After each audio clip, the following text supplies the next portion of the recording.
On YouTube, I've noticed a lot of talk about megachurches, and most of it's not good. I see a lot of pushback against them, exposés on them, criticisms of them, and if you're trying to find a church or you attend what some may label a megachurch, all of that talk can make life a little confusing. Now, as life would have it, I've been a megachurch pastor, and I've been a not-so-megachurch pastor. So I've seen life in the church from both sides. So I'm going to pass along some observations I've made along my journey, and some positive and some negatives, and conclude with some helpful advice on how to have peace in the process of joining a church and all that sort of thing. First, contrary to popular perceptions, megachurches are not new and they're not uniquely American. Listening to critiques of megachurches through the years, I've detected this underlying assumption that megachurches are those new multi-million-dollar light show and hazers places form-fitted to American culture. That's not true. I'm not sure where this came from, probably some church growth guru back there somewhere, but technically, megachurch is defined as a church with 2,000 in average attendance. And by that definition, here's a wild thought. The very first church to ever exist was a megachurch. The book of Acts records the launch of the church in Jerusalem. Acts 1 tells us right before Jesus ascended, he told 120 of his remaining followers to stay in Jerusalem and wait for power. Acts 2 records the day of Pentecost coming, and after the Holy Spirit arrives and gives them power, Peter preaches the gospel, and the Bible records 3,000 were baptized that one day. Now think about that for a minute. That actually serves to debunk most of our spiritual sounding but unbiblical thinking around megachurches. The vast majority of churches in America run between like 60 and 200 in attendance. Now that's what most people would even say is a good number. That was the number that was waiting when Jesus left. It seems like if there was something inherently good about that number, God would have kept it that way. But instead, on the very first day, the church went from the average smaller size to 3,000. Then it goes on to say that the Lord added to their number daily those who were being saved. Then in Acts chapter 3, Peter and John, they heal a crippled man. Peter preaches again, and Acts 4 records this. But many of those who heard the message believed, and the number of men came to about 5,000. And notice it says the number of men. The assumption there is likely he's not including the women and the children in that number. In other words, if you were to get in a time machine and go back and visit the first church in Jerusalem, you would find yourself in a very, very crowded place, well over 2,000, which is mega status. Now that matters because sometimes you hear it in people's observations that somehow smaller equals purer or better.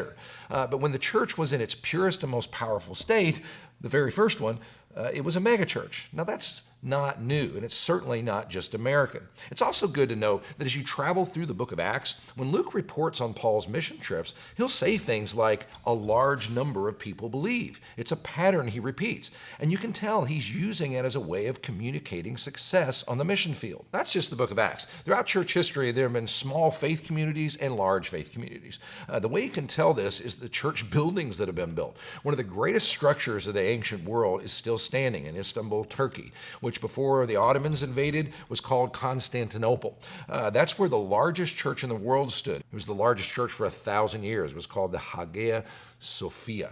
In its current form, it dates back all the way to 556 AD. It has a seating capacity of 4,000 people. Then in the 16th century, St. Peter's was built, and it was completed. It seats 20,000 people. Building large cathedrals and high-capacity church building has been a thing throughout most of church history. Important to keep in perspective is megachurches in the U.S. are small potatoes compared to megachurches in other countries, and not just westernized countries. The highest attended church in the world is in South Korea. There's a church called Calvary Temple in India that has a congregation of 225,000. There are churches of 50,000 in Brazil, Chile, El Salvador. Years ago, I got to spend some time working with the underground church in China, and I learned that the underground house church movement is a major force. But many of the house churches are united under one leader, so they are really mega churches. They're just made up of tens of thousands of people collected in smaller homes. Well, you get the point. Mega happens lots of places and doesn't necessarily mean bad. It just means lots of people. Now, another knock on megachurches, they are inherently compromised. That's why they have big numbers. They water down the gospel. That really doesn't stand up to scrutiny either. Charles Spurgeon is a great example. Now, Spurgeon is not only considered one of the greatest preachers in history, but he's admired, read, and quoted frequently by those who pride themselves on their solid doctrine. But Charles Spurgeon was immensely popular in his day, so much that before his church could build a new facility called the Metropolitan Tabernacle, which seated 5,000 people, they met at the Royal Surrey Gardens Music Hall, where up to 10,000 people gathered at one time to hear Spurgeon preach. Now, that was in England, by the way, between 1854 and 1892, not exactly new modern America. There are megachurches across all theological spectrums and styles. The preacher I would call the darling of those who consider themselves uncompromising when it comes to doctrine is John MacArthur. And he's the pastor of a church that at last count I heard was 8,000 in average attendance. Persecuted underground church leaders in China have thousands of people under their leadership. I don't think they're compromising much. The fastest growing church at this recording in the last year is a Lutheran church. The fact is, you can't make too much of a judgment about a church from its attendance size one way or the other. There are great churches that are very large and small churches that which are corrupt, and vice versa. What I've learned being on both sides, inside and out, is larger churches, when they have a scandal, more people know about it. Small churches, when they have scandals, and they do because there's people in them, they're not as noticed because they're small. Some churches grow large because they do compromise. Some churches stay small because they compromise. I served in a church that was stuck in the same basic number in attendance for many, many years. Now, admittedly, we took that as a sign, not of a wrong doctrine, but of bad systems. We didn't change what we believed or even how we preached. We made changes on how we presented ourselves, how we even organized ourselves. We got a lot better at discipling people, raising up leaders, and it resulted in more and more people coming and staying. Now, here's another issue. What I find most often in the criticisms of megachurches is making megachurches synonymous with what's known as the prosperity gospel. Megachurch pastors are prosperity preachers, and prosperity preachers have megachurches, right? Well, that's not true either. The so-called prosperity gospel is a set of pseudo-theological beliefs that a whole lot of megachurch pastors do not hold. I certainly didn't back when I was leading a megachurch. I've still yet to buy my first Lear jet.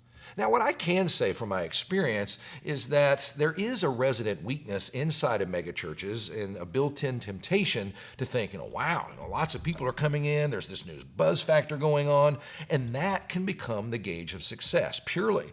And that can tempt anyone to become more gimmicky in order to sustain growth. And you can open yourself to a real problem of motives. But that can also happen when you're small and you're struggling to pay the bills. The bottom line, if you're looking for a faith community to belong to, you're free to look at both small and large places. Look for the classic characteristics of historic Christian faith. Doctrine that highlights the biblical person and work of Jesus Christ, his atonement, the resurrection, forgiveness of sins, discipleship, outreach, missions, helping the poor. Does the leadership exude authenticity, or do they feel kind of gimmicky and superficial? Again, that can happen in small churches or big churches. One of the best conferences I ever went to was based on the results of a spiritual maturity research project given to churches around the country. There were lots of metrics to get to a genuine and reliable definition of spiritual maturity. But the amazing thing was they sifted through all this reams of data looking at churches from around the country, but they did it blind. In other words, the researchers decided they did not want to know what size the church was, what denomination it was it urban, was it rural, what part of the country was it from. They were simply looking for the signs of spiritual maturity in the congregation.